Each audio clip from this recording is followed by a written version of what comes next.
पहला हिस्सा अब लगभग फिनिश हो चुका है, लेकिन उसका एक आखिरी स्लाइड बाकी रह गया है। तो उसे हम पूरा करते हैं। हमें गवर्नमेंट ऑफ इंडिया की तरफ से इंसिस्ट किया गया है कि हम लोग योजना तो फिर भी थोड़ा शॉर्ट में कर सकते हैं, लेकिन पर्टिकुलर ये स्लाइड ये हमें बिल्कुल अच्छे तरीके से बताना जरूरी है, क्योंकि इस स्लाइड के अंदर गवर्नमेंट ऑफ इंडिया की तरफ से दिया गया एक मैसेज। उस मैसेज के लिए एक छोटा सवाल मैं आपको पहले करना चाहूंगा, तो हमें ज्यादा क्लियर होगा मैसेज। अटल पेंशन योजना का अल्टीमेटली पर्पस क्या है?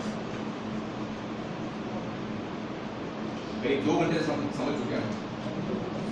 जो लोग पेंशन के अंडर नहीं आते उनको पेंशन के अंडर लाना, यानी कि हमारे देश के हर नागरिक को पेंशन का प्रावधान दिया जा सके। Every citizen of India can have the post retirement better life in post retirement phase. ये तो हम सब जानते ही हैं, लेकिन सरकार का मैसेज ये है कि ये योजना सिर्फ पेंशन योजना ही नहीं है, ये योजना का इफेक्ट हमारे देश की अर्थव्यवस्था पर भी सीधा हो रहा है। कैसे हो रहा है? उसके 4 बिंदु हमारे सामने, और सबसे पहला है वॉलेंट्री सेविंग। एक बार बताइए आप, एक व्यक्ति को अगर इस योजना में पेंशन लेनी है तो क्या करना पड़ेगा? कंट्रीब्यूशन, और कंट्रीब्यूशन करने के लिए उन्हें क्या करना पड़ेगा? अपनी महीने की आमदनी में से सेव करना पड़ेगा।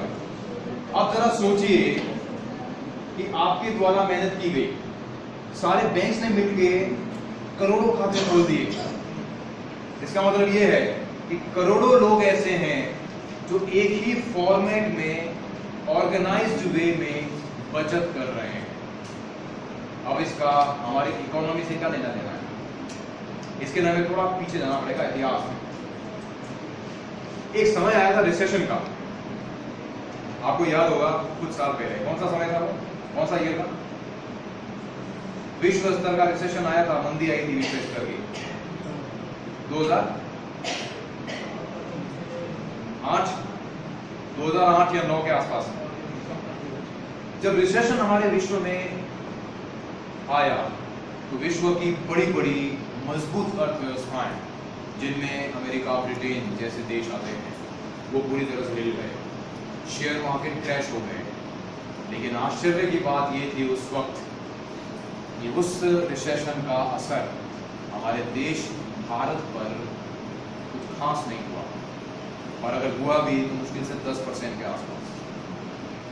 आप में से कोई बता सकते हैं कि ऐसा क्यों हुआ?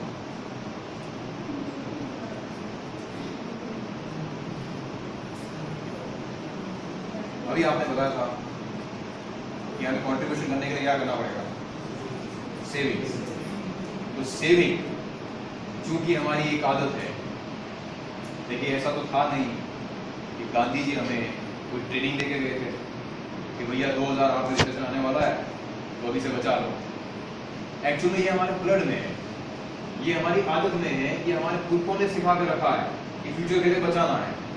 तो अब जरा सोचिए कि जिस वक्त हम तैयार नहीं थे, जिस वक्त हम सिर्फ अपनी एक छोटी सी आदत की वजह से उस बड़ी समस्या से, बड़े रिसेशन से साफ बच के निकल रहे, तो अब जरा सोचिए कि अगर हम आज इस योजना के माध्यम से पहले से तैयार हैं, पहले से फॉर्मेट में, पहले से ऑर्गेनाइज है बचत को लेकर, तो आने वाली किसी भी बड़ी आर्थिक समस्या से हम साफ बच के निकलने के लिए और निपटने के लिए पहले से तैयार।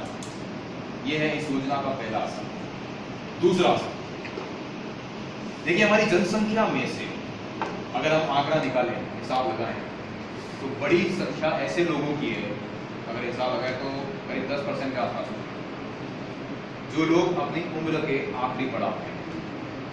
देखिए आखिरी पड़ाव का मतलब ये नहीं होता है 60 साल बाद, आखिरी पड़ाव का मतलब होता है लगभग कुछ 90-95। तो ऐसी भी काफी बड़ी जनसंख्या है। हमें इंश्योरेंस में 3 तरह के रिस्क उठाए गए। सबसे पहला तो अगर व्यक्ति की उम्र कम रह जाए तो रिस्क है परिवार के लिए। दूसरा, अगर व्यक्ति की उम्र तो ठीक है लेकिन किसी अंग भंग के साथ जीना पड़ जाए तो भी उसके लिए रिस्क है। लेकिन तीसरा और सबसे बड़ा रिस्क, अगर व्यक्ति को इतना लंबा जीना पड़ जाए कि उसका शरीर उसके लिए एक बोझ बन जाए, तो वहां पर उस व्यक्ति को किसी का सहारा लेना पड़ता है। और अगर सहारा देने वाला धोखा दे जाए तो वहां पर पेंशन बहुत बड़ा सपोर्ट अदा करता है। ये योजना का दूसरा असर। तीसरा असर, उसके लिए एक एग्जांपल लेते हैं। देखिए, हमारी सरकार के पास में बहुत सारे मुद्दे हैं जहां पर अरबों रुपए खर्च होते हैं। उनमें से एक मुद्दा है जिसमें हम बात करते हैं हेल्थ का मुद्दा। हमारे इस शहर के अंदर सरकार द्वारा चलाया जाने वाला कौन सा हॉस्पिटल है सबसे बड़ा? जलंधर में कौन सा हॉस्पिटल है जो सरकार द्वारा चलाया जाता है सबसे बड़ा हॉस्पिटल? कौन सा? मुझे कल बताया गया था कुछ पिम्स करके। इसी तरह से हर शहर में होता है। तो क्योंकि मुझे जयपुर के बारे में ज्यादा नॉलेज है, मैं जयपुर से हूँ, तो मैं थोड़ा सा उसका ब्रीफ करूंगा, आपको अंदाजा होगा कि असली मैसेज क्या है। बहुत बड़ा इंफ्रास्ट्रक्चर है, शहर के हर एरिया में फैला हुआ है वो हॉस्पिटल। कहीं पर मैटरनल है, कहीं पे चाइल्ड है, कहीं पे ऑर्थो का है। इंफ्रास्ट्रक्चर पे होने वाला करोड़ों का मेंटेनेंस पर खर्च। दूसरा, लाखों की डॉक्टर्स की सैलरी। तीसरा, फ्री में होने वाले बड़े ऑपरेशंस, उन पे होने वाले करोड़ों रुपए का खर्चा साल भर में। चौथा, जितनी भी दवाइयां हैं वो सब फ्री है। यहाँ का मुझे नॉलेज नहीं है, लेकिन राजस्थान सरकार द्वारा पहले तो लेडीज के लिए था, फिर सीनियर्स के लिए था, और अब सभी के लिए फ्री। तो फ्री दवाइयों को होने वाला करोड़ों का खर्चा सरकार का। अगर हम पूरा हिसाब लगाने बैठे तो साल भर में करोड़ों रुपए सिर्फ एक हॉस्पिटल पर खर्च कर दिए जाते हैं। पूरे इंडिया में हर शहर में, जलंधर में पिम्स है, दिल्ली में एम्स है, जोधपुर में भी एम्स है, जोधपुर में तो 2-3 है गवर्नमेंट हॉस्पिटल। इस तरह से अरबों रुपए का खर्चा साल भर में सिर्फ एक मुद्दा, हेल्थ का मुद्दा है, जिस पर कर दिया जाता है खर्च। ऐसे सरकार के पास न जाने हजारों कितने मुद्दे हैं। हम चाहें तो इन मुद्दों पे थोड़ा सा भार कम भी किया जा सकता है, क्योंकि अगर व्यक्ति पेंशन योजना में शामिल है और कहीं ना कहीं ज्यादा नहीं सही थोड़ी सी रकम को लेकर वो आत्मनिर्भर है, तो वो अपने इमरजेंसी के खर्चों को स्वयं निपटा सकता है, किसी सरकारी सहायता की जरूरत नहीं है। ये है इसका तीसरा असर। अब हम बात करते हैं आखिरी चौथे असर। देखिए, हम सब जानते हैं, हमने मेहनत की, बहुत ज्यादा फंड सरकार के पास में जाके इकट्ठा हो गया, इतने सारे कॉन्ट्रीब्यूशन जाके जमा हुए, और वो जो फंड है, आपने अगर गौर किया हो कि हमने इन्वेस्टमेंट क्लासेस में देखा था, इन्वेस्टमेंट क्लासेस में सबसे पहली लिस्ट में नाम क्या था? इन्वेस्टमेंट क्लासेस के अंदर सबसे पहला नाम कौन सी चीज का था? कौन सा फंड था? Government securities. तो जितना भी फंड सरकार द्वारा निवेश किया जा रहा है उसमें से मैक्सिमम हिस्सा गवर्नमेंट सिक्योरिटीज में है।